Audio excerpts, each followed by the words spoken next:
Ibu bapa, saudara-saudari, umat beriman yang terkasih dalam Kristus Sang Penebus. Dari Rumah Studi Wisma Sang Penebus Yogyakarta, kami sajikan untuk Anda renungan Hari Minggu Biasa yang ke-29. Marilah membuka hati dan batin kita untuk mendengarkan sabda Tuhan. Dalam nama Bapa dan Putera dan Roh Kudus. Amin. Semoga Tuhan beserta kita sekarang dan selama-lamanya. Inilah Injil Tuhan kita Yesus Kristus menurut Santo Matius. Dimuliakanlah Tuhan.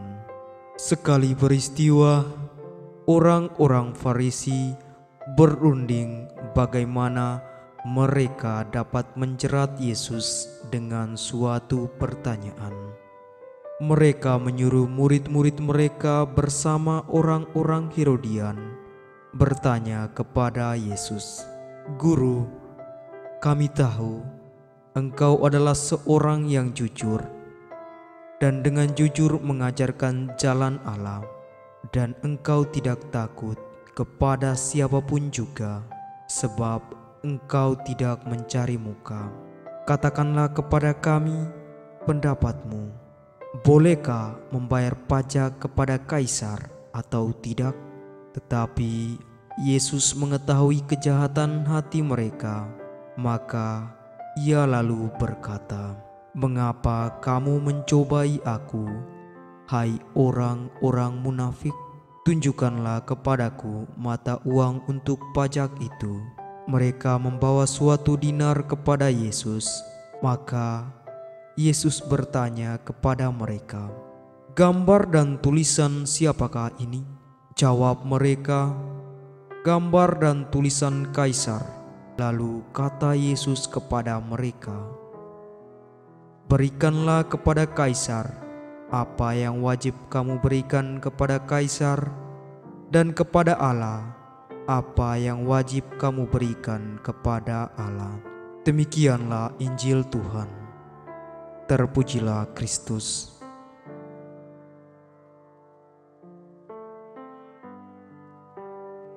Ibu bapa, saudara-saudari, umat beriman yang terkasih dalam Kristus Sang Penebus. Kita sebagai orang Katolik pasti mengenal sosok Monsinyur Albertus Soeji Pranoto. Ia merupakan seorang uskup pribumi pertama di Indonesia yang ditabiskan pada tahun 1945.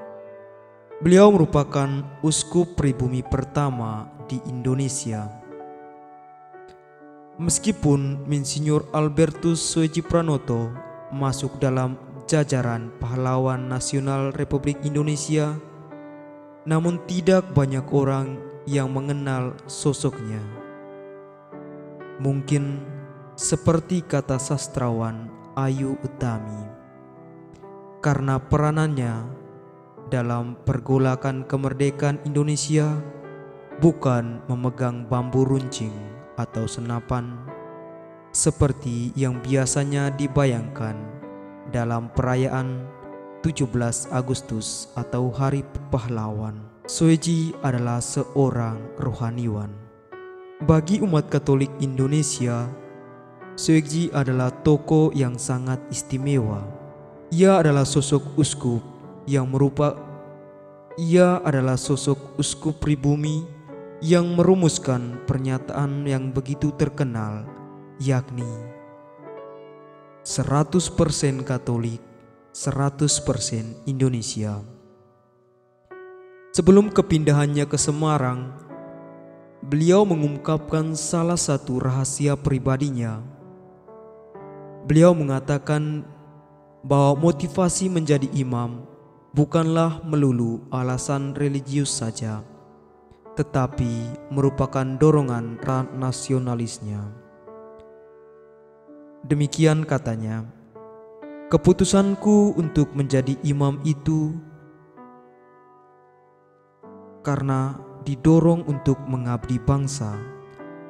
Saya telah mencari beberapa kemungkinan profesi, tetapi tidak ada yang lebih memuliakan Tuhan dan sekaligus untuk mengabdi bangsa selain menjadi imam. Ibu bapa, saudara-saudari, umat beriman yang terkasih dalam Kristus Sang Penebus.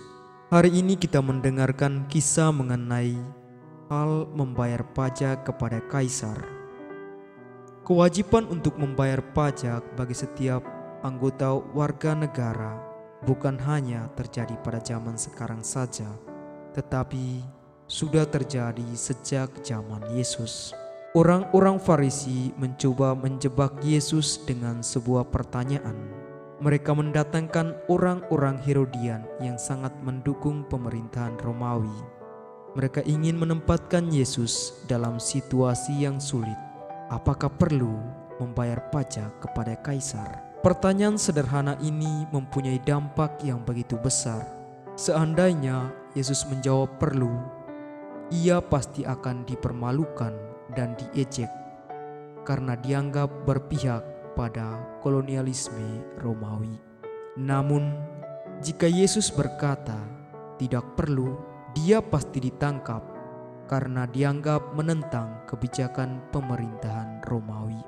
Pertanyaan ini sepertinya menjebak Yesus dalam situasi di mana ia harus memilih antara kehilangan popularitasnya atau kehilangan kebebasannya.